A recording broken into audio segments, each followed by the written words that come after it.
today we have the 2018 Audi Q5. This vehicle has done just under 75,000 miles.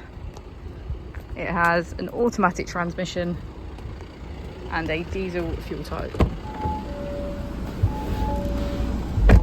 the left of our steering wheel we have cruise control as a feature, and on the right we have voice control, automatic wipers and automatic headlights. Moving on to our screen, we can access navigation, smartphone integration, media and radio, sound, vehicle settings, map, Audi Connect.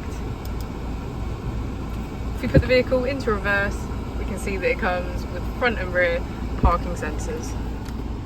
Just below our screen we have our 3-zone climate control with heated seats on either side. If we press our drive select button, we can switch between our 6 different driving modes.